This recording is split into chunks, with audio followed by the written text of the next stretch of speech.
team give me this report to show me how many of you that watch this show subscribe. And some of you have told us, according to this, that you are unsubscribed from the channel randomly. So favor to ask all of you, please could you check right now if you've hit the subscribe button, if you are a regular viewer of the show and you like what we do here. We're approaching quite a significant landmark on this show in terms of a subscriber number.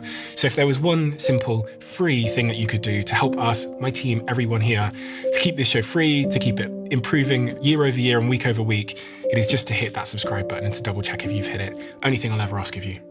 Do we have a deal?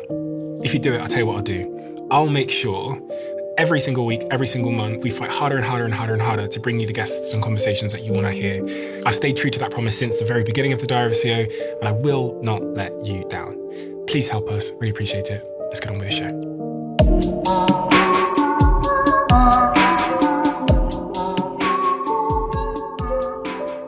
Scott, welcome back.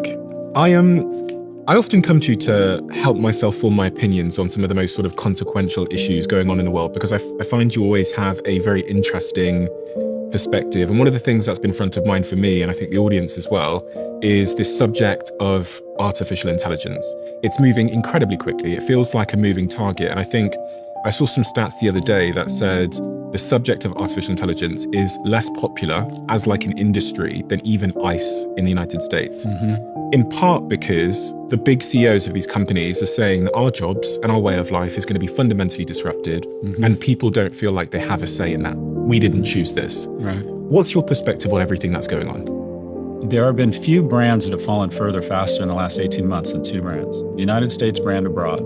We used to be the enforcer of the operating system to keep rogue nations in check. The U.S. is now that rogue nation. So the U.S. brand abroad, for the first time in history, more people feel that China is a force of good in the world than the U.S. That's never happened before. So the brand U.S. has fallen furthest fastest.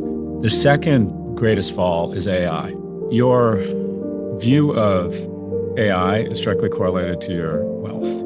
The only cohort that has a positive rating of AI is people making over $200,000. Because generally speaking, wealthy people look at AI as something that's fueling their portfolios, and wealthy people are the biggest users of AI. So they see it as a positive. They see it as innovation. They see it as the S&P going up.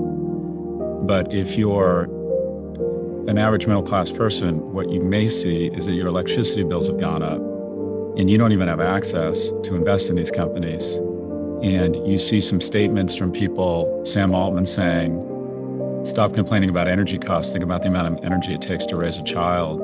So they haven't really managed the brand well. In the last 18 months, it's gone from something kind of scary, but we can be optimistic and a wealth creator, to something that's very scary and something that's a wealth creator for the wealthiest already. The brand in the last 18 months has had tremendous erosion.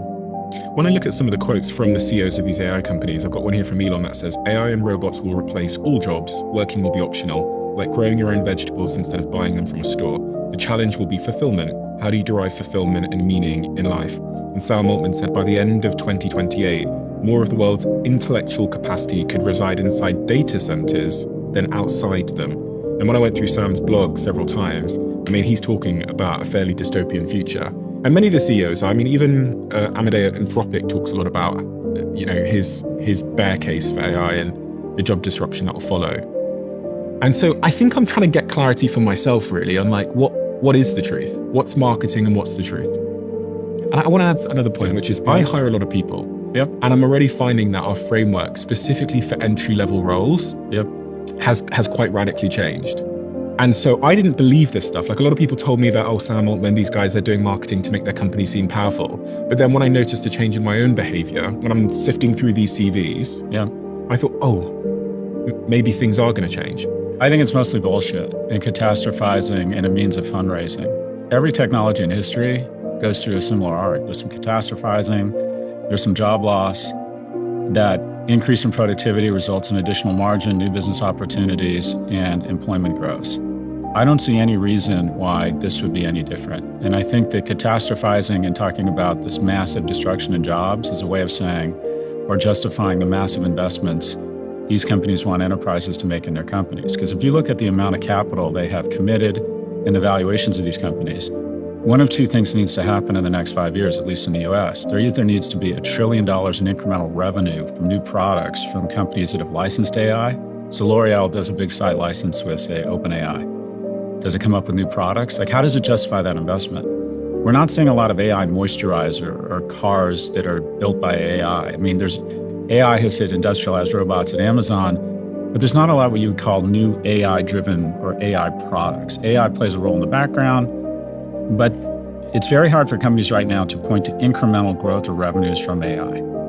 So in order to justify these valuations, then they have to say, all right, there's going to be massive cost savings or efficiencies. And there's some examples. I think Meta has just announced new layoffs because of efficiencies they're getting with AI targeting. So one of two things needs to happen in the next three years. Either these companies' valuations need to be cut by 50 or 70%, or you need a massive destruction in the labor market that creates tons of efficiencies that their customers can then flow to the bottom line. And I think what the CEOs are saying is that there's going to be massive efficiencies. I also think that you sound more interesting and it makes your technology sound more seminal when you say it's changing the world and we don't know how to control it. And quite frankly, I find it a little bit obnoxious that some of the founders and key figures in AI catastrophize just about the time they take a secondary and peace out to the Côte d'Azur. That's not helpful. I'm Dr. Frankenstein and I've created this monster, but I don't know how to deal with it, so I'm going to go peace out to Saint-Tropez. That's just not very helpful.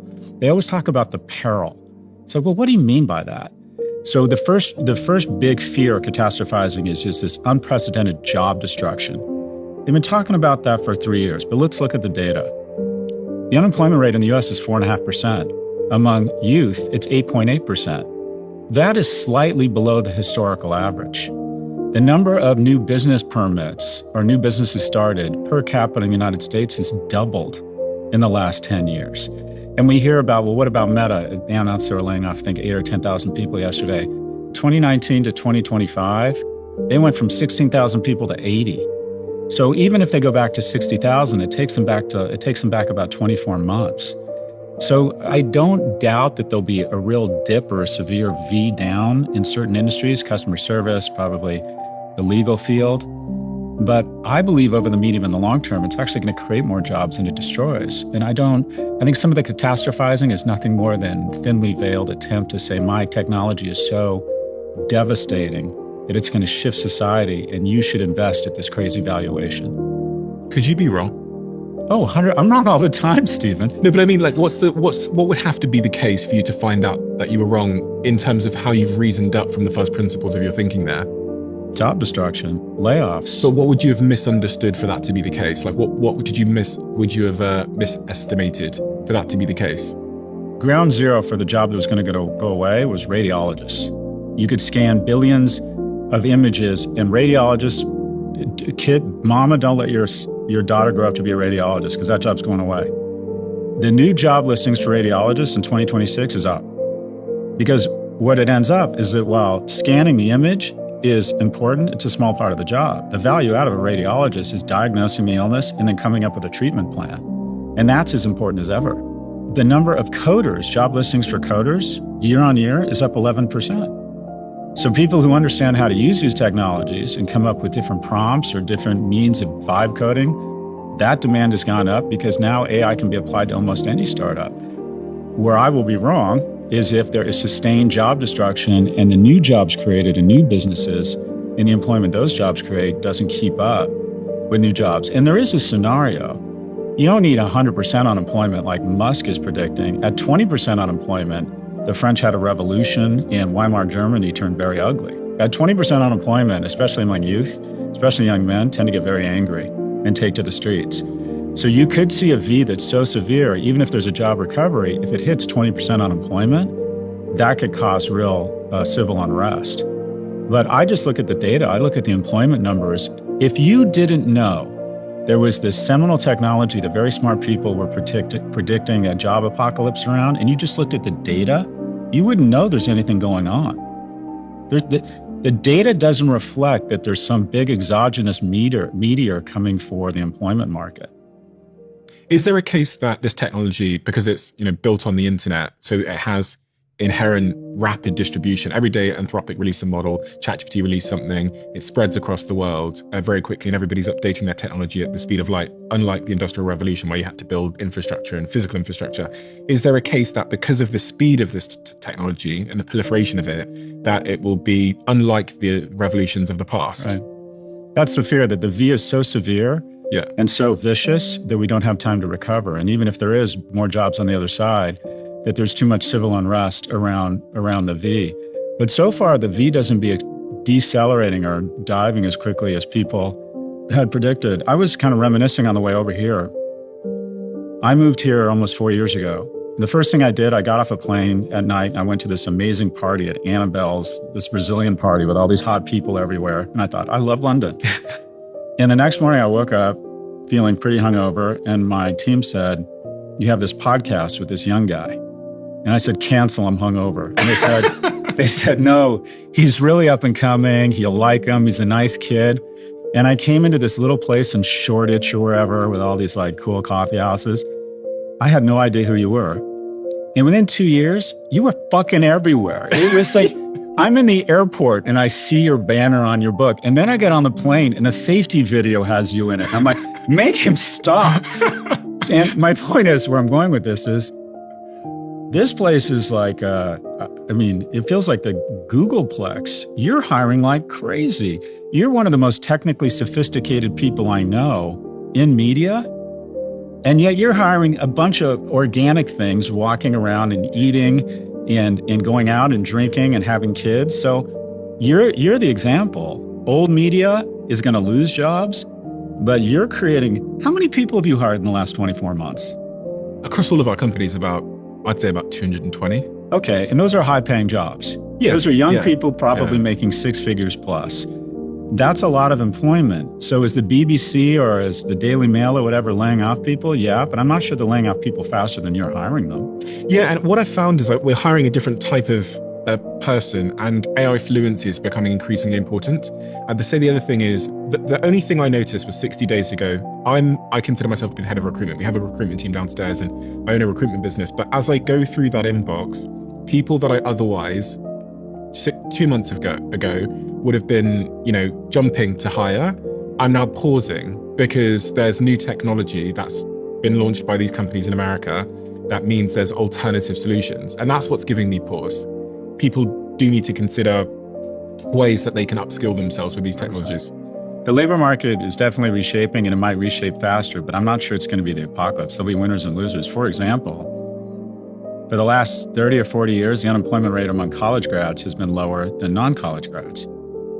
It shifted this year. The unemployment rate among non-college grads, because of the boom in vocational work, is now lower than the unemployment rate among college grads. Mm-hmm. And if you think about it, you're like, okay, well, that's bad for new college grads. But at the same time, all of these data centers need carpenters, welders, plumbers. So there's been booms in other parts of the employment market. But yeah, the employment market's absolutely reshaping. But when I graduated from business school, a lot of it, quite frankly, is your generation is spoiled. What do I mean by that? Nobody has done the things they've done alone. Like everyone, I've seen people tell these stories of climbing Mount Everest and my ascent and all those Sherpas that went with you. Let's talk about them. No one's climbing Everest alone. No one's discovering, the South Pole alone. No, you weren't. In fact, the person was the guy who just first navigated the South Pole was led there by somebody. You know what I mean? All these stories that we tell, self-made. Oh, I love that phrase. It's my favorite. Self-made billionaire. Oh, really? Oh, it's an interesting choice of words. So you just did this all by yourself. Huh? You made the thing by yourself with your hands. You made many more of them by yourself. You drove the trucks. You thought of all the ideas. You put it in the stores. You gave it to the people. You took the money. You invested it. You grew it all by yourself. All by yourself. All the ideas were from your head, all by yourself. And then you got there. Come on. There's no such thing. And I don't think it diminishes your achievements. I just think it's important because it helps people understand that they need other people to get to where they're trying to get to. And maybe sometimes the reason you're not experiencing that is because you're trying to do it alone. I hear people all the time go like, I'm gonna put my head down and I'm gonna crush it. No, okay, alone, good luck. When I graduated from Berkeley in 1992, 40% of us had a job on graduation day, meaning 60% did not have a job. I would bet the kids in my class at Stern, I bet 40% of them are starting their own business. Because with AI, when I graduated, there were two entrepreneurs in my class, and the second person was my co-founder. We were the only business started in the Haas School of Business from 1992. I would bet there's going to be 30 to 50 businesses that are started on graduation day. There's kids dropping out of their second year of business school to start businesses because they just raised $10 million in a Series A. Now, you have to have certain skills, a certain type of personality, a certain facility with technology. I'm actually quite excited about this. We're starting to see an uptick in productivity, which should result in incremental profitability. Will some people be on the wrong side of the trade? Absolutely. Do we need to do a better job of providing more unemployment, more retraining? Denmark spends 2% of GDP on retraining and vocational training. We spend 0.2% in the US. So we're not good at retraining. We're really bad at it, actually. We're not good at taking care of the people on the wrong side. But as a in terms of global employment, I think that catastrophizing is dressed up fundraising. What do you think about what Elon's doing with Optimus? Because if you bring those two forces together, you've got Optimus robots, these humanoid robots, where he says there'll be, some of the quotes that he said, it might be marketing, but he's predicting that you won't need to be a surgeon because there'll be so many Optimus robots that are more advanced than any surgeon on Earth. So Optimus robots will be doing surgery. And if you combine intelligence with sort of physical power that comes from these robots, it does beg the question where human skills remain outside of the relational stuff and serving Maslow's hierarchy of needs. That's one of the things I contend with. I'm like, you're seeing in China especially how robots are really changing production lines. And I saw this video the other day of, I think it was in India or Bangladesh, where they had the factory workers have cameras on their heads so that they could film their hands because they're intent on replacing them with robots. Yeah. This combination of intelligence plus robotics feels like it's two tsunamis at the same time. I think that's right, but let's use the surgeon as an example. I think the robot in the context of surgery will be not a replacement, but a supplement. And that is, there'll be a large class of surgeons who know how to weaponize robotics to be better surgeons and quite frankly do 2 surgeries a day instead of 1. I think most brain surgeries take 4 or 6 hours. Using robotics and precision instruments, a great neurosurgeon will be able to increase the productivity and the accuracy of their surgeries. My big tech stock pick of 25 was Alphabet because it was trading at a P of 17. I just saw it as being ridiculously cheap because everyone thought OpenAI was going to put it out of business. My big tech stock pick for 26 is Amazon because I think where robotics really hit the rubber meets the road in terms of shareholder value is the collision of AI and industrialized robots. And there are 400,000 industrialized robots in the US, and there's 1 million at Amazon. So Amazon is 2.5 times the number of industrialized robots as the rest of the nation combined. But the notion that we're going to have someone in our house bringing our tea a robot, I don't buy that at all. I think that automated robotics, the collision of advanced manufacturing in China and using AI with robotics will yield tremendous advantage. Amazon is saying they're going to double their largest business, which is their retail business, by 2032 without an incremental hire using robotics, industrialized robots. And they were early. They made an acquisition 10, 15 years ago of a robotics company called Kiva.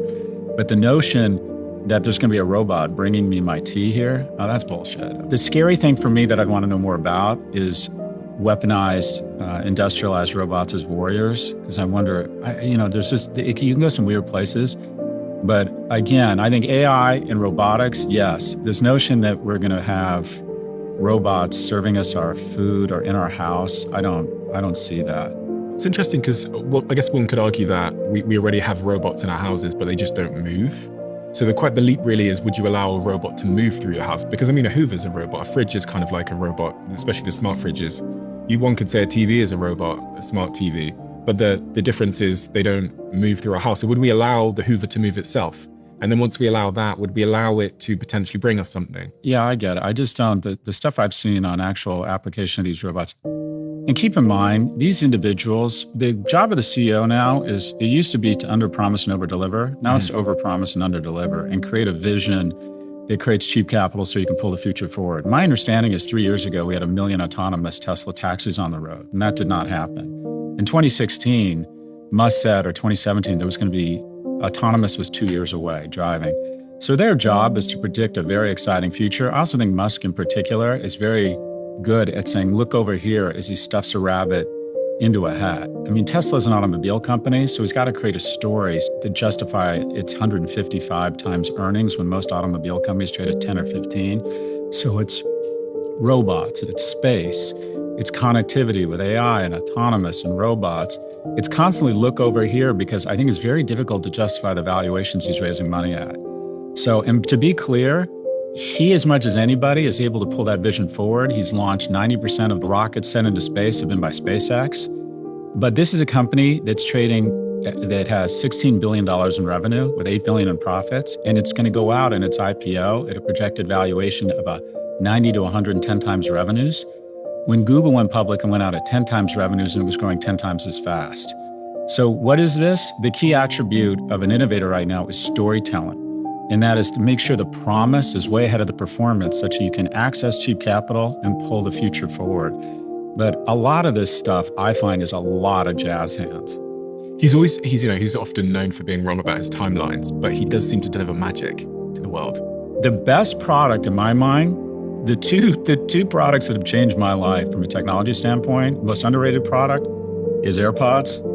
If AirPods alone, Tim Cook just stepped down, were its own product, it'd be a Fortune 50 company. I don't even think it's technology. I think it's the most profitable, ubiquitous piece of jewelry in history. I just walk around with them in my ears now, right? And then the best product, I think, of the last few years has been Starlink. That's amazing. Yeah. I just think it's absolute. I've done podcasts from planes.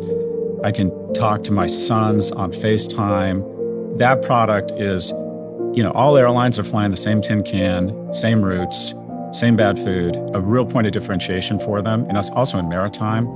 I think Starlink is the best tech product. So power to him. When they go public, is SpaceX an amazing company or is it overvalued? The answer is yes. Two can be true at the same time. What do you think of Tesla? Because for me, it's magic. I don't think people in Britain realize this or other parts of the world, but for me, the first time I got in the Tesla that I got in LA and pressed the location and took my hands off the wheel, all I had to do was occasionally look forward, which they're removing now. And it took me 3.5 hours to Joshua Tree without any intervention. Mm-hmm. And the safety record in it is safer than if I had driven myself there. It's just magic to me. And then when I watch the space rockets come down and be caught with the chopsticks. Incredible. I go, this is just magic. Incredible. And so when he, I've got to be honest, when he says that these Optimus robots are going to be, I go, do you know what? He's delivered a lot of magic in the past that no one would have thought possible. Can you even imagine 10 years ago, him saying that, what people would have said if he said, we're going to launch this massive sort of 70-foot skyscraper into the air, and then we're going to catch it on chopsticks. Staggering. Incredible. And then we're going to relaunch it again. And then we're going to catch it again. You would have gone, impossible. Edison of our generation. But you asked about Tesla. I bought a Tesla. Incredible product, far superior to anything on the market. He deserves credit for inspiring the EV race, which will be good for the environment. But the reality is everyone's caught up. The fastest growing automobile company in history is BYD. Which is a Chinese company. BYD is basically an 80% of a Tesla. Some people would say 100% of a Tesla for 40% of the price. If there wasn't a ridiculous tariff war right now, BYD, I think, would be the number one EV in the United States. It's eating Tesla's lunch. In addition, what I think is going to happen about Tesla, credit where it's due, change the market, inspire the EV race, good for the planet. But when you look at its valuation right now, I think what you're going to see is when SpaceX goes public, there's a lot of money in the market that wants to get some of that Musk riz, what you were talking about. This guy is incredible. I don't care how expensive it is. I want to invest behind Elon Musk. I get it. That money is about to come out of Tesla, which people are finally figuring out is just a great car company that should be trading at 30 times earnings, not 150, and it's going to go into SpaceX. So I think the boost, the retail surge in SpaceX you're going to see, and the valuation they're planning to go out at is just extraordinary. Some of that is going to come at the cost of Tesla. I think people are waking up to the fact that Tesla's a great auto company. It should be trading at about 1/5 of the valuation it is now. On that point, what jobs do you think will be impacted by AI? I've heard you talk about logistics and transport. I think London have just announced that Waymo and Tesla's full self-driving technology are on the way. They've greenlighted Waymo, for example. I'd hate to be a truck driver. To me, a long-haul truck driver is the first place.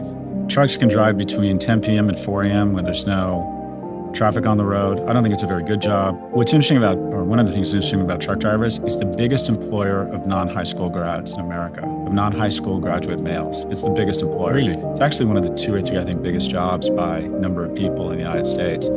I would think within 10 years, we're going to have very few long-haul truckers. Obviously, customer service, it feels like that will likely go away. Yeah. But where I see job destruction in my world, if you are awake from the hours of 10 p.m. to 4 a.m. for 2 hours between 10 p.m. and 4 a.m. for 2 days per week for 25 days of the year, you qualify as a kind of card-carrying shift worker, and you likely have significant circadian disruption. Which means that You are at risk for some of the, and it's not going to happen tomorrow, but if you continue on that pattern that I just described, you are putting yourself at increased risk for cancer and cardiovascular disease, metabolic dysfunction. You can have trouble having children. It impacts fertility, mental health, psychiatric disorders. There isn't a disease or disorder that circadian disruption doesn't touch. We just have to understand that our relationship to light will directly influence the trajectory of our health. There's just no question about that. Is that I used to, anytime I got an agreement from anybody, an advertiser for a contract, an employment agreement, whatever it is, I'd send it to my lawyer and say, can you review this? And because the bills, there's latency in the bills, it probably costs somewhere between $400 and $2,000 to review every contract, right? Because I'm a narcissist, and I think I signal by having a name brand law firm. And so they hire some kid at 120 or 80 to 120 bucks an hour, and they charge me 400 to 500, right? Now I say to the person in charge of that project, and they say, well, I'm sending their contract review to our lawyer. I'm like, no. Put the agreement, describe what we're looking for, ask Claude or ChatGPT to pretend it's a $1,200 lawyer, an hour lawyer, employment lawyer or contract lawyer, and ask them to review this document, redline it, and do the same thing at another LLM. And then you make those changes. Congratulations, you are now a senior associate at a law firm. I probably spend $100,000 to $300,000 a year on legal fees across my organization. I think I'll cut that easily by a third this year. So that's one way I see it. But I have a podcast company, not nearly the industrial behemoth this thing is, but I keep asking everybody, how do we use AI to do this? And I find that they're getting better at it and it enhances our work, but we're still hiring. Again, I think it's a supplement. And if you want to protect against AI, it's pretty easy. I've said this for a while. AI is not going to take your job. Someone who understands AI is going to take your job. So what I tell people is have a second screen, and that is always have a second screen open that has nothing but AI on it, LLMs, and anything you get digitally, port it into your AI screen and start playing with it. Do you know that quote's so interesting? Because I've heard that quote a lot, that AI won't take your job. Someone that understands AI will take your job. Right. And as you said it then, I thought, I was thinking about different roles in my team and my open roles that we haven't hired for. And I thought, someone with AI will take your job, but they won't just take one job. They'll take 5 of those jobs. And so if you think about an analyst, Right. we've got Molly downstairs, analyst for my investment fund. We were well intent on hiring maybe 5 analysts for my second fund. Yeah. We only need Molly now because Molly's got 2 agents that she works with and two Mac Minis. And she's got a setup that screens the inbound interest and also goes proactively into the market looking for new opportunities and pulls them back into her, runs them through a framework, scores them, prepares them for the IC. So Molly, enabled by AI, she's probably taken out 5 jobs. And this is, I think, even with the law example, that lawyer that's using these models probably doesn't need to have 5 junior lawyers now if they're really, really competent with AI. And if you think about an executive assistant, so with executive assistants, we might, for our executives, would have hired probably 10 EAs in total. Now you really need one that is powered by AI to do all the travel, one that does all of the scheduling, and then one that meets people at the door. So you need 3 versus potentially 10. And this is kind of what I'm broadly seeing in most roles, but not all of them. There are still some roles, when I looked at the org chart, where I go, actually, this sales. A lot of the sales we do from a media perspective are take someone for lunch, wine and dine, call them, relationships, pitch the deck. Those kinds of things seem to be completely untouched. But let's continue down that path. You no longer need 5 mollies, you need 1. Yeah. That creates additional EBITDA and margin, creates a more profitable Diary of a CEO empire, means you can raise more money, and then you go buy more podcasts or invest in them who hire more people. True. So, and it creates a faster cycle of money and new ideas. And when we were walking in here, you're talking about acquiring podcasting, and you're getting into CPG, and you're getting into different forms of media, and you're driving growth and innovation. Will some people be on the wrong end of it? My mom was a secretary. She started as a typist. Typist went away. She oversaw the secretarial, the typist pool at a law school downtown, and I worked in the mailroom in high school. But my mom realized that the hard part of her job was interacting with a senior level executive, and she became an executive assistant. And she never made a lot of money, but she made good money, realizing that typing was the easy part of her job. The hard part was managing some dude's life, right? So accounting should go away.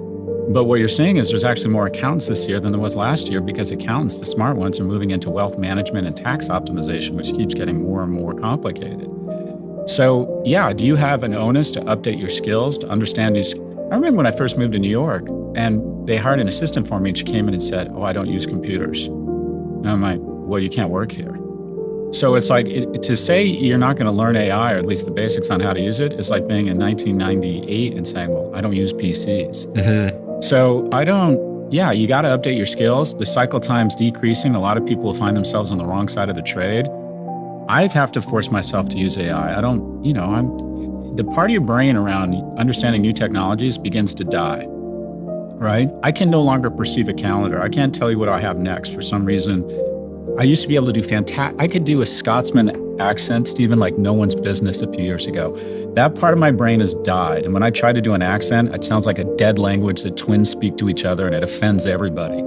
There's parts of your brain that die. And the part where you can understand new technologies, or at least have the will to learn them, starts to go away as you get older. I have to force myself to play with these new technologies. Everyone who wants to make more money or wants to hold on to their job should have the same onus to learn these new skills. On that individual level, there's people listening now that want to make sure that they have the skills, their kids have the skills of the future. Right. What are some of those important skills? I mean, you've got kids. What would you say to them? I get asked that all the time. What is the skill? So the honest answer is, I have a view, but nobody knows. You realize 10 years ago in private schools, the biggest incremental investments in curriculum were 2 things: computer science and Mandarin. How's that worked out? Like, thank God my kid knows Mandarin. I mean, said nobody right now. But they thought it was going to be computer science. And you could argue that hasn't worked out as well as everyone thought. I would say that the enduring skill is storytelling. And that is your ability to look at data, create a narrative arc, and then communicate that story in a compelling way via all the different mediums. Whether it's podcasting, I think you have to write well to be a great storyteller. But if you think about the most successful people in the world, at the end of the day, they're usually storytellers. The great CEOs, I read Jeff Bezos' 1997 letter to shareholders where he focused on those 3 principles, and I'm like, take my money, right? I see even a guy like Alex Karp at Palantir walking around doing a live earnings call on his phone. It's very compelling. Jensen Huang, when he does these giant Buffett-like stadiums where he gets up and he's like a rock star, that's storytelling. Technology is, I think, going to create equalization among the product. Reverse engineering created parity among manufactured products. I think most technologies are going to converge, and we're seeing that convergence in AI models. So I think the point of differentiation is relationships, right? Do I want to work with this person? Do I know about their kids? Do I like them? At the end of the day, I have 3 different law firms pitching me business, 3 different investment banks, 3 different CRM companies. Who do I have the best relationship with, and who do I want to work with? So storytelling, it sounds very passé, but the ability to establish strong relationships with other sentient beings. I still believe that everything reverse engineers to biology. I think a certain fundamental understanding of the sciences, those seem to be pretty enduring. My oldest said he wanted to be a marine biologist. I'm like, who are you kidding? You get seasick. I mean, at 18, what you want them to be smart, good people, aggressive, support them becoming their own person, which I've had trouble with. I want them to be mini-me's. And then helping them find something they're great at. But telling your kid, no, you need to go into this because this is where the future's going. No, we don't know. We know the basics. I would want my kid to be able to write well, to be able to look someone in the eye, to be competitive. I encourage them to play sports, to do chores, which they do none of.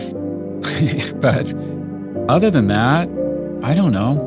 What do you think are going to be the skills of the future? I think it's really difficult to know. I think what you said about relationships is really important. You said storytelling, and I think storytelling is a proxy of sales and persuasion, and whether that's persuading an investor to believe in you or people to come and work for you or customers to come and buy your thing. So I think storytelling and sales is going to be an enduring skill. The skill that is the biggest threat that young people are losing, especially young men, and this is a skill, and it's hugely underrated, is the ability to endure rejection. Mm-hmm. And because of AI and because of these frictionless relationships that people are engaging in online, I think a lot of young people, especially young men, are losing the perseverance, endurance, willingness to hear no, whether it's expressing friendship, whether it's applying for a job you're not qualified for, whether it's approaching someone and expressing romantic interest. I think a lot of young people, especially young men, think they can have a frictionless relationship online and they're losing a sense of resilience and aggressiveness. So I think that skill, when I mentor young men, the first skill I try to reincorporate back into their life is what I call no. And that is, I need you to go out, I need you to go put yourself in the agency of strangers, whether it's a church group, a sports league, a riding class, and I want you to make an overture, an expression of friendship. Hey, do you want to grab the Arsenal game or come over to my house and watch it? And then most of these kids, when you ask them what they want, they usually want two things, the men I mentor. They want to move out of their parents' house and they want a girlfriend. And so once we do the friend approach, then I say, okay, find someone you're maybe potentially interested in, ask them out for coffee. And this is the goal. The goal is no. Because what's going to happen is you might get a no, probably going to get a no. And then I'm going to call you the next day and I'm going to say, are you okay? And the answer is going to be yes. Is he or she okay? The person who said no, yeah, they're fine. Because, and I'm boasting that, the secret to my success is rejection.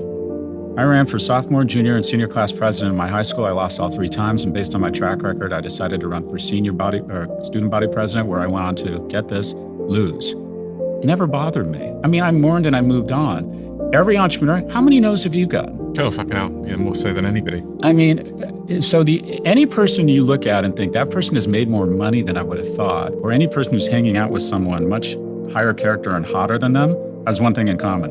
They either have very rich parents, or more likely, they're comfortable with no. So, and unfortunately, I think young people, especially young men, are becoming less and less resilient to no. Apply for jobs you're not qualified for. Apply to graduate programs you shouldn't get into. Approach people who you perceive as being cooler and hotter than you and express friendship and romantic interest.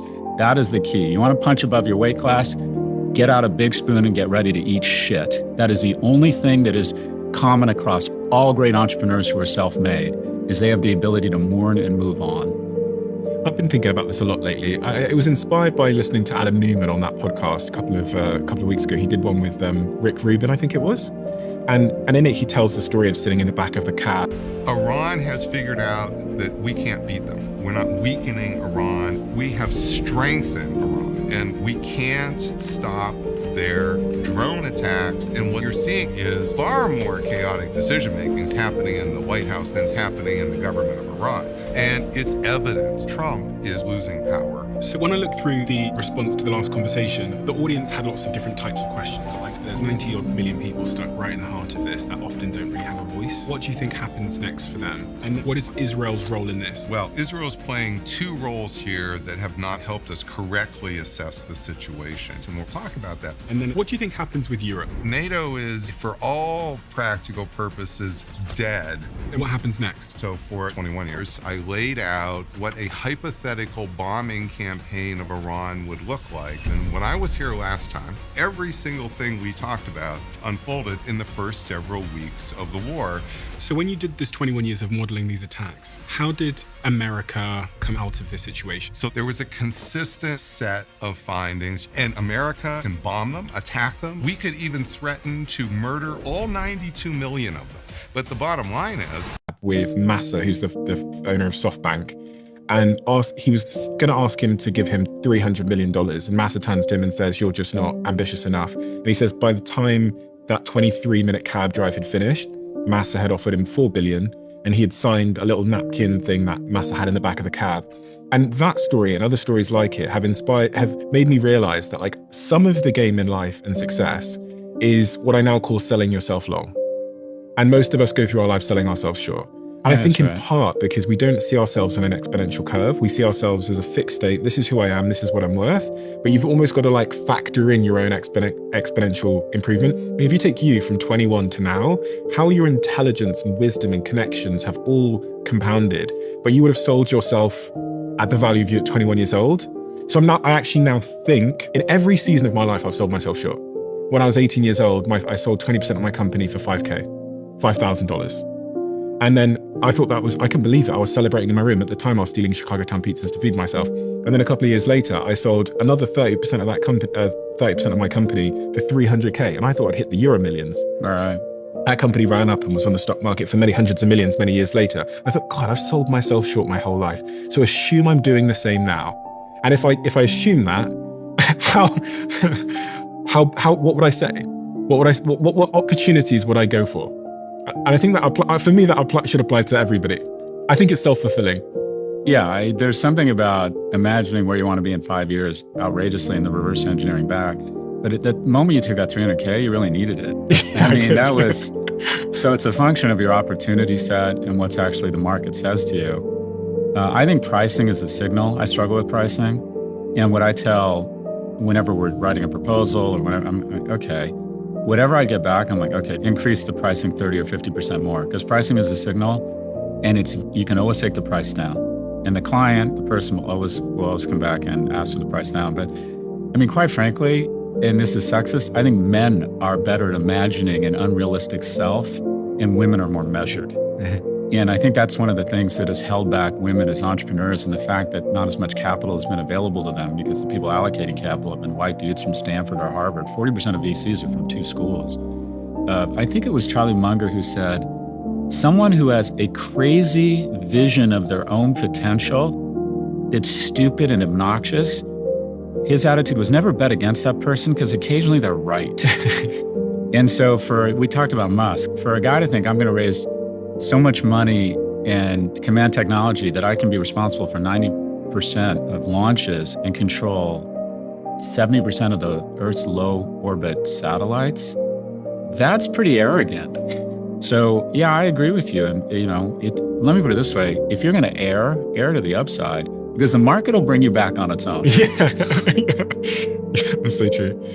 Sam Altman has been in all the news lately, in part because of this article that the New Yorker did. 2 reporters there, Ronan Farrow and Andrew Marantz, which was this article. And then he responded with this blog post here. 2 years ago, I thought Sam had a really good brand. Because he was out in Congress, he was saying he was asking for regulation, it seemed. It has turned unbelievably quickly, unbelievably fast. Well, we said this before, he's a proxy for all of AI. I think the greatest brand destruction, other than the US over the last 18 months, has been AI, and also Sam Altman. But we keep falling into this trap over and over, and that is, something happened through the 70s, 80s, and 90s, and that is its heroes used to be athletes, government officials, and actors. And then there was a dramatic decline in attendance to religious institutions, but people still have really big questions and want sort of an authority or a godlike figure. The closest thing we have to religion is technology. Most people don't understand it. It has a mystical feel to it. I have no idea how my phone works. I can ask it anything and it comes back with a relatively authoritative answer that I trust, similar if I was talking or praying. I think most of the time when we're on AI, we're kind of praying. We're sending a question into the echo to a being thinking it's smarter than us and it's going to come back with an empathetic, loving, correct answer. So the new Jesus Christ was born in the 90s, and that was Steve Jobs.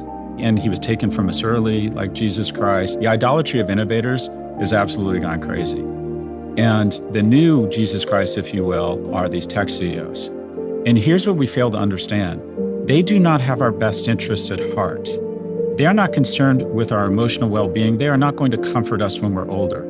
They are there, and they play a key component in capitalism, to do anything that is required to get their earnings up 1 cent per share every day. And they will make incremental decisions that justify the harming and self-harm of teen girls, Sheryl Sandberg, the weaponization of our platforms to make the coarsening of our discourse. Mark Zuckerberg. I mean, the radicalization of young men, the people running YouTube, we keep thinking that the newest tech CEO is going to save us, that this guy cares. Sam Altman was the gay son we all wanted, like super nice, super friendly, hush voices. Well, Senator, I'm worried about that as well, right? These guys would sleep with their cousin for a nickel. That's their job. Their job is to increase earnings. They're not here to save us. We're supposed to elect people who put in guardrails for them. So everyone is saying or asking me, can we trust Sam Altman? I'm like, no, and we shouldn't have to. We should have regulators putting in guardrails on AI. We should be testing these things. Government agencies should be testing these things. We should be ensuring that these technologies are not used to surveil Americans, right? That we would still have cartoons like characters on cigarettes marketing to 12-year-olds if we hadn't put in place regulation. And the tobacco executives would claim that they weren't marketing to young people. Ford would still be pouring mercury into the river if we didn't have an EPA and regulation. So Sam is doing exactly what he's supposed to be doing. The latest hero that's going to save us is Dario Amodei. We've decided he's the good guy now. The villain's journey in tech is the same. Some compelling person we think is a wonderful guy, and it's almost always a guy, occasionally a woman, we need to do better, gender balance. That was Sheryl Sandberg in the workplace. And then we find out that they are doing their job, and that is doing anything they can legally to increase shareholder value, regardless of whether it prevents a tragedy to the commons or not. And then we get angry at them. The journey from Anakin Skywalker to Darth Vader gets shorter and shorter, but they all follow the same path. And then 18 months later, we realized that they would too. Renting versus owning a home is the biggest financial decision most people make in their life. So we're going to talk about all of the unrecoverable costs of owning a home, including property taxes, maintenance costs, which is the one that I think people underestimate the most. And then there's also emergency costs. I've got a whole stack of them, as well as the 5% rule to figure out if renting is a better financial decision. We'll go through that. What else have we got? So this is something that people just don't think enough about, which is the top 10 financial mistakes that I think people make. For example, tax planning opportunities. Like, there are simple things that people can do to minimize the amount of tax they're paying. We'll go through those. Ben Felix's firm manages the money of more than 3,000 people, ranging from people with huge amounts of money and not so much money. His whole thesis is giving people money advice that is based on academic research. Our brains, our psychology, absolutely gets in the way of making good long-term financial decisions. And today, we're going to answer the big money questions, like what should I invest in? A lot of people believe they need to have a lot of background information before they can start investing. But I would argue that people who know just a little bit, they will be better long-term investors. There's a ton of evidence supporting that this will outperform most other investment strategies. And also,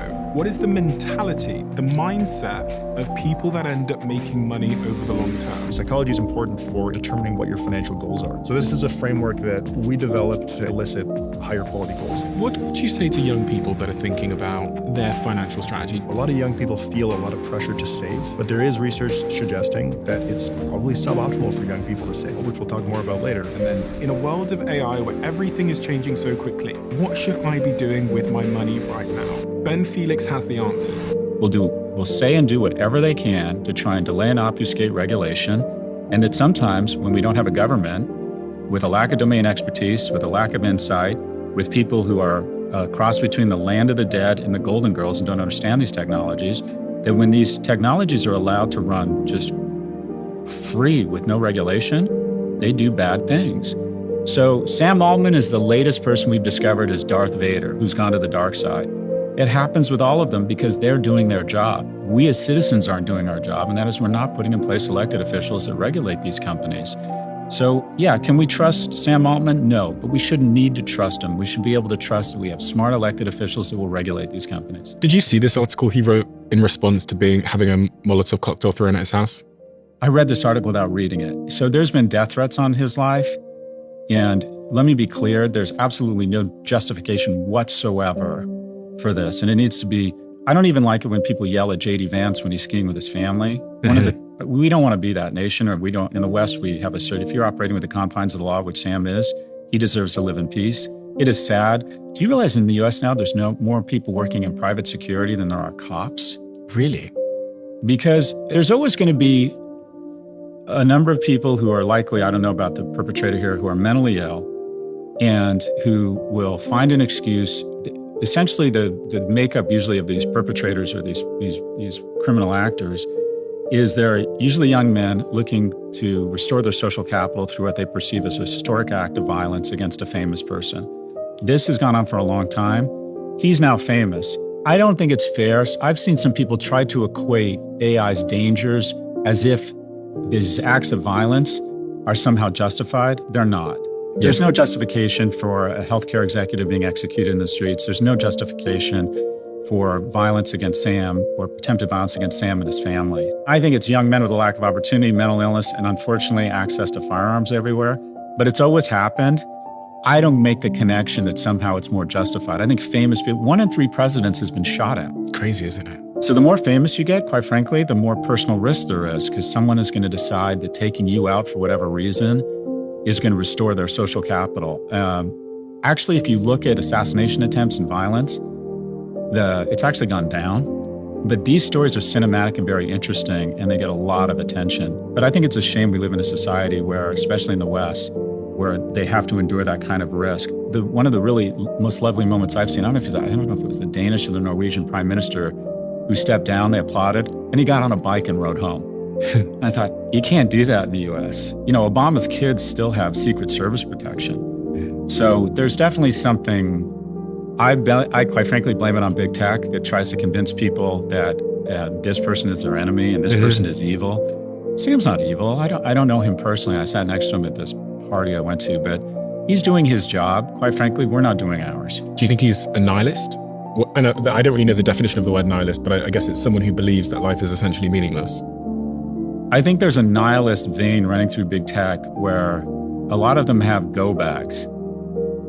They have a plan for if shit gets real, if there's a zombie apocalypse or there's a revolution or there's a massive pandemic, they have definitive plans and they've spent tens of millions of dollars. They meet their pilots at Oakland Airport.